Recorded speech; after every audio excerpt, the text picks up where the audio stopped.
Bon, du coup, Julien, je travaille chez Parity depuis 3 ou 4 mois. Et donc, je suis runtime engineer, c'est-à-dire j'aide tous les projets extérieurs à utiliser les technologies de Parity, et notamment Polkadot, qui est la blockchain qu'on va bientôt lancer en public et dont je vais vous parler ce soir. Donc peut-être juste une petite question. Qui a entendu parler de Parity déjà? Ok. Et de Polkadot aussi? Ok. Bon, bah, très bien.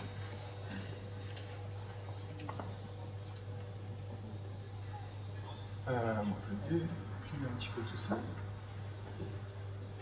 Bon, je vais passer un petit peu en revue des petits concepts de blockchain, mais bon, vous avez l'air un petit peu familier, donc du coup, ça va être assez rapide. Et ensuite, je vais introduire un certain nombre de projets. Donc, Polkadot, c'est la blockchain en elle-même, qui est peut-être le terme le plus familier pour vous, mais en fait, il y a un certain nombre d'autres projets autour qui gravitent, qui sont plus spécifiques à Parity, parce que Polkadot, c'est un ensemble de spécifications qui sont gérées par la Web3 Foundation, mais qui est implémenté notamment par Parity, mais aussi par d'autres, mais principalement pour l'instant par Parity. Et donc il y a un certain nombre d'autres projets autour, Substrate et Cumulus notamment, qui sont spécifiques à Parity, mais qui permettent d'aider les gens à développer et à s'intégrer dans l'écosystème Polkadot. Tac tac. Bon, j'ai récupéré des slides, ouais, comme vous avez vu, c'est en anglais, donc tout n'est pas forcément super intéressant. Mais bon, grosso modo, Polkadot, déjà à haut niveau, c'est pas une blockchain utilisable directement comme par exemple Bitcoin ou Ethereum. C'est plus un écosystème ou une blockchain qui permet à d'autres blockchains de communiquer entre elles. Donc, pour ce faire, on a Parity a développé des technologies qui vont permettre aux gens de facilement créer leur propre blockchain et s'intégrer à l'écosystème Polkadot. Donc qu'est-ce que c'est une blockchain? Bon, bah là, il y a un certain nombre d'éléments nécessaires. Là, il va falloir stocker des informations dans une base de données. Il va falloir un réseau pair à pair.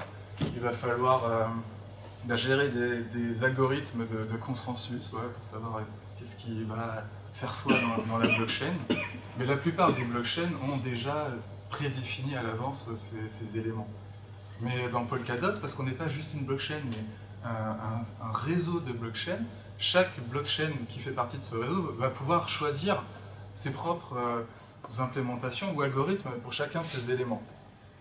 Donc ils vont être en fait abstraits par Parity dans les différents projets qu'on fournit. Ouais, bon, gérer les transactions, pas très, très intéressant. Alors, si éventuellement, quoi, ce qui est vraiment important dans une blockchain, c'est comment on passe d'un bloc à l'autre, quelle est la logique, et comment on se met d'accord pour savoir ensemble que telle logique est la bonne logique. Et aussi, dans le cadre de Polkadot, on va pouvoir mettre à jour dynamiquement cette logique. Mais sans avoir à faire ce qu'on appelle un hard fork, mais on va pouvoir juste, par un système de gouvernance, mettre à jour, comme ça, un petit peu, juste comme on met à jour un fichier ou une configuration, on va mettre à jour cette logique qui permet de juste gérer la blockchain de manière générale. Donc actuellement, voilà, c'est ce que je disais un petit peu, mais il y a un certain nombre de blockchains, mais toutes ces blockchains sont rigides. Donc on va, quand on va déployer ou développer un système, on va venir construire au-dessus de ces blockchains. Donc on va utiliser soit ce que Bitcoin offre, soit Ethereum. Dans le cadre d'Ethereum, on va créer des smart contracts, mais on va être quand même un petit peu contraint par ce que Ethereum offre. Il y a une espèce d'interface et on doit se débrouiller pour que le cas d'utilisation corresponde à ce que l'interface expose. Et c'est un petit peu ce que Polkadot essaye de casser. C'est-à-dire au lieu de arriver on a un système clé en main et on doit se débrouiller pour faire avec, là, à contrario, ce qu'on va faire, c'est on va créer de zéro sa propre blockchain spécifique à ses propres besoins. Et ensuite, on va venir se connecter à d'autres blockchains.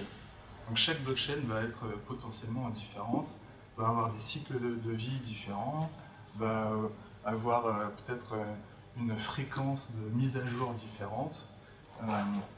qui est quelque chose qu'on ne peut pas avoir actuellement avec Ethereum. Voilà, Ethereum, tous les contrats avancent entre guillemets à la même cadence et partagent la même voilà, logique globale de tous les nœuds d'Ethereum. Donc c'est vraiment centré, voilà. C'était un peu ça l'idée. J'aurais dû avancer sur ce slide. On part ici, puisque la plupart d'entre vous connaissent, on a pas mal d'expérience dans le domaine blockchain de manière générale, notamment via l'implémentation Parity Ethereum, qui est une des deux implémentations principales d'Ethereum. On a aussi une implémentation de Bitcoin, aussi une implémentation Zcash, et finalement, bah voilà, la dernière innovation, implémentation, projet plutôt qu'on met en avant, c'est Polkadot. Et donc je vais parler un peu plus en détail maintenant. Bon, comme je disais, ouais, Polkadot, c'est plus une espèce de... C'est un ensemble de spécifications qui sont implémentées par Parity, en Rust, hein, pour ceux qui connaissent ce langage de programmation. Et durant la création ou l'implémentation de Polkadot, et comme Parity avait pas mal d'expérience avec ses autres projets, bon, bah, les gens qui étaient les développeurs derrière se sont rendus compte qu'il y a des choses qui revenaient assez régulièrement dans l'implémentation d'une blockchain. Et donc, toute cette logique et tous ces composants ont été extraits dans ce projet qui s'appelle Substrate, qui est en fait une espèce d'ensemble de briques logicielles en Rust qui sont open source et qui vont permettre à tout le monde de créer sa propre blockchain. Parce qu'encore une fois, Polkadot, c'est pas une blockchain, c'est un réseau ou une espèce de système qui permet aux différentes blockchains de se connecter entre elles et de communiquer. Donc ce qui intéresse Polkadot, c'est que des gens créent leur propre blockchain.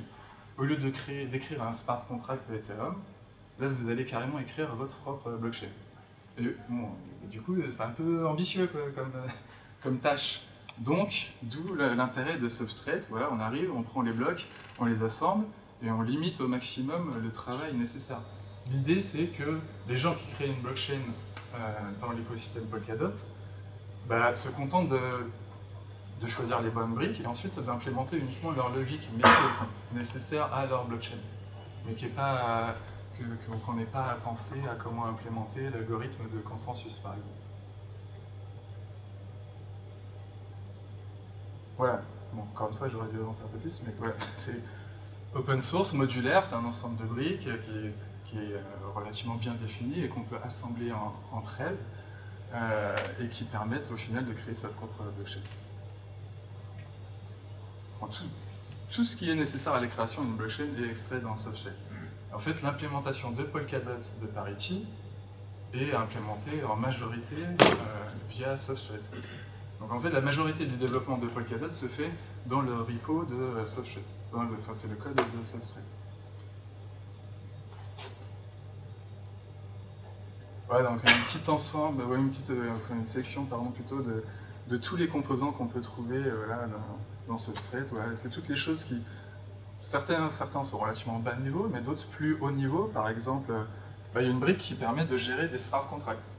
Donc si on peut créer une blockchain de smart contracts dans le monde Polkadot, juste voilà, en utilisant ce bloc-là qui est déjà fourni et implémenté par Parity. Et d'ailleurs, il y a une blockchain qui s'appelle Edgeware qui fait grosso modo ça.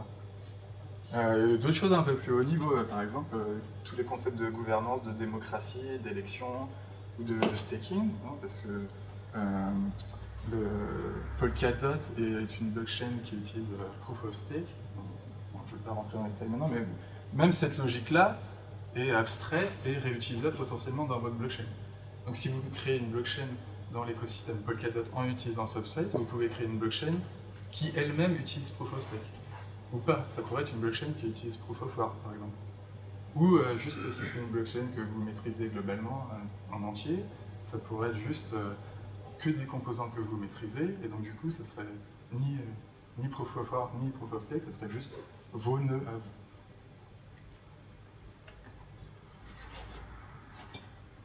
Et donc, le but du jeu, quand on crée une blockchain en Substrate, ça va être d'assembler tous ces éléments, de rajouter votre propre logique.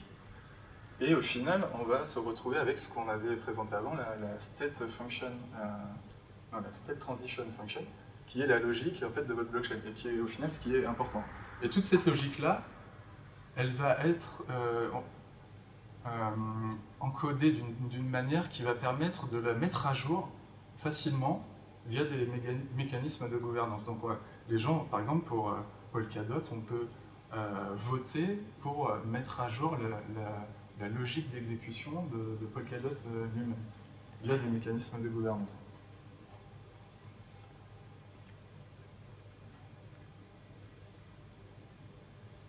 Donc c'est ce que je disais auparavant, mais Polkadot en soi est une blockchain, mais très limitée, et dont le seul but est de permettre à d'autres blockchains de communiquer entre elles. Donc ça peut être des blockchains qui ont été développées de zéro pour l'écosystème Polkadot, mais c'est aussi des blockchains existantes. Par exemple, dans le futur, vous aurez Bitcoin ou Ethereum connectés à Polkadot. Donc ça permettra par exemple de développer une blockchain qui répond à vos besoins, et cette blockchain pourra interagir de manière sécurisée avec Bitcoin ou avec Ethereum ou avec n'importe quelle autre blockchain qui est connectée à ce réseau. Voilà, mais bon, du coup, l'idée c'est qu'on se projette dans un futur où il n'y aura pas juste une blockchain qui va gagner et voilà, magiquement résoudre tous les problèmes de tout le monde, mais qu'il y aura au contraire un ensemble de X blockchains et qui auront certainement un intérêt à communiquer entre elles. Mais bon, et du coup, communiquer entre elles, est-ce qu'on veut quand même, parce qu'on est normalement décentralisé, sécurisé, on veut qu'elles puissent communiquer entre elles, mais de manière sécurisée.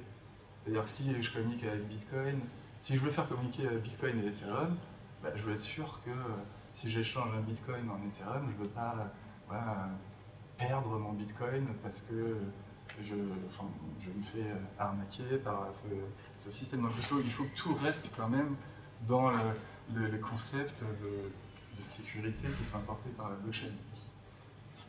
Donc c'est pas un truc trivial plus que ça.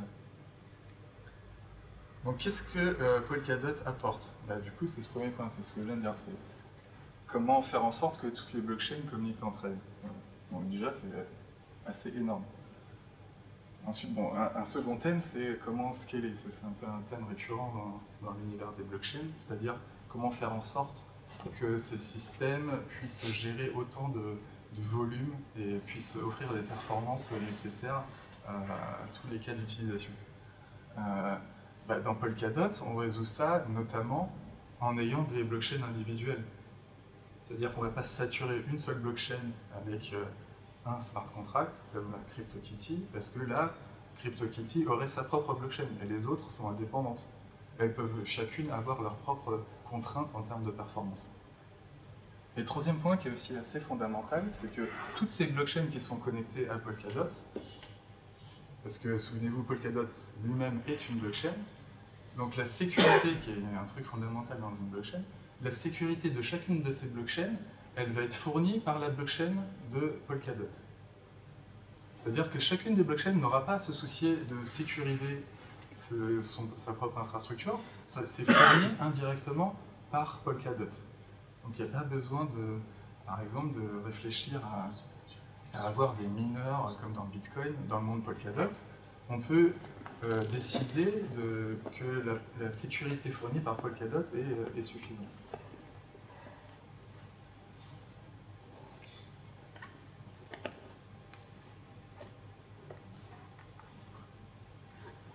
Ok. Pourquoi on pense que le futur des blockchains sera multi-blockchain? Bon, je vais zapper ce slide, c'est très intéressant. Voilà, mais bon, du coup c'est un diagramme un peu à haut niveau qui présente un peu ce que j'ai déjà décrit, mais Polkadot, le système en lui-même, est une blockchain qui s'appelle Relay Chain. Et chacun de ces éléments-là, ce sera les différentes blockchains qui vont se connecter à l'écosystème via la Relay Chain. Donc chacun va récupérer la sécurité de la Relay Chain, et va aussi utiliser la Relay Chain pour pouvoir communiquer avec les autres. Donc c'est assez central pour les et cet autre élément, donc c'est le bridge, qui est blockchain particulière qui va se connecter à une autre blockchain déjà existante. Donc typiquement, là, ça serait Ethereum ou Bitcoin. Donc c'est bridge, c'est juste pour faire le pont entre quelque chose d'existant avec le monde Polkadot.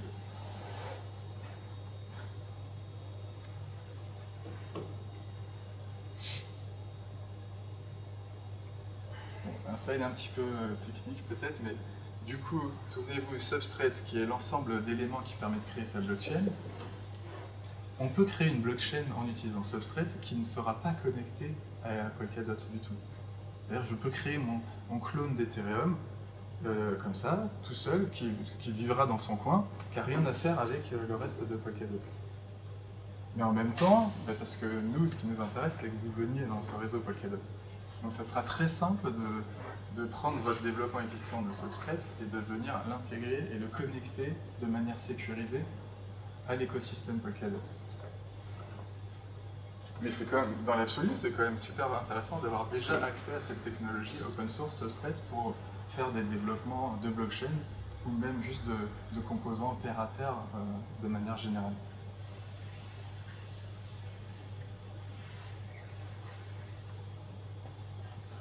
Bon, encore une fois, les détails, donc c'est pas, je vais les zapper, hop.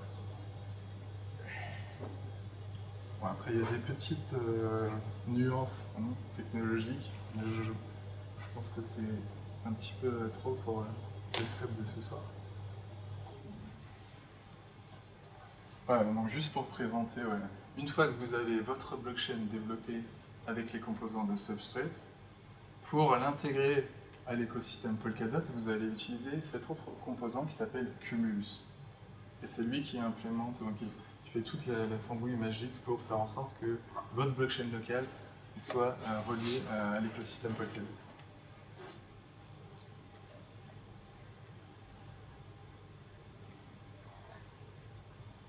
Bon, je ne rentre pas dans les détails, mais il y a un certain nombre de composants. C'est pas aussi simple que ce que je décris.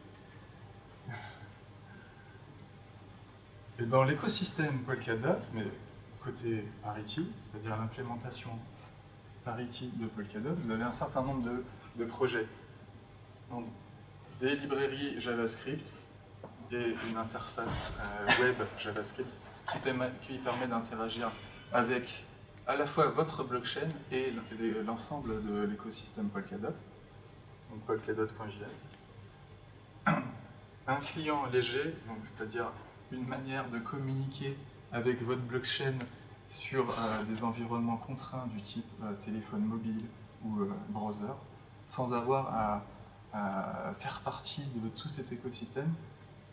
Si vous voulez accéder à la logique de votre blockchain depuis, par exemple, un téléphone, bon, il y a des contraintes particulières, donc ce genre de projet vous permet de faire ça. Parity Signer, blockchain, qui dit blockchain dit il va falloir signer des choses avec des clés privées. Donc dans le monde Parity Polkadot, c'est Parity Signer qui s'occupe de ça. Et finalement, bon, du coup Polkadot c'est relativement haut niveau, c'est très abstrait, on connecte les blockchains, il n'y a pas forcément de besoin de smart contract. Mais on a quand même un langage de smart contract qui s'appelle Ink, voilà, qui a un logo différent d'ailleurs maintenant, qui permet de créer des smart contracts de manière sécurisée. Parce que bon, il y a beaucoup de problèmes potentiels dans les smart contracts, c'est facile de se tirer une balle dans le pied et de perdre de l'argent. Donc du coup, ce langage-là utilise, ce langage de smart contract, Ink, utilise le langage Rust, qui est le même langage qu'on utilise pour développer la blockchain Polkadot, et donc offre beaucoup plus de garanties en termes de sécurité principalement. Si vous êtes intéressé par creuser un peu plus et avoir accès à tous ces projets, des tutoriaux, de la documentation, ce genre de choses, le portail d'entrée, substrate.dev, vous aurez accès à tout ce genre de choses. Voilà, et des exemples surtout. Et aussi quelque chose d'intéressant, puisque je travaille dessus, qui s'appelle le Playground. C'est playground.substrate.dev. Et ça permet d'avoir accès à un environnement de développement, mais directement depuis votre browser. Quelque chose pour ceux qui développent qui ressemble beaucoup à Visual Studio Code et qui est directement préconfiguré avec tout ce qu'il faut, qui permet de lancer un nœud de votre blockchain et d'accéder via l'interface Polkadot.js, le projet web, qui va permettre juste de jouer avec votre blockchain en quelques minutes. Assez intéressant. Voilà, et sinon pour les développeurs, soit Rust, soit blockchain, si on a parmi vous, on embauche, voilà. Vous allez sur cette URL et je pense qu'il y a des trucs intéressants à faire. Merci.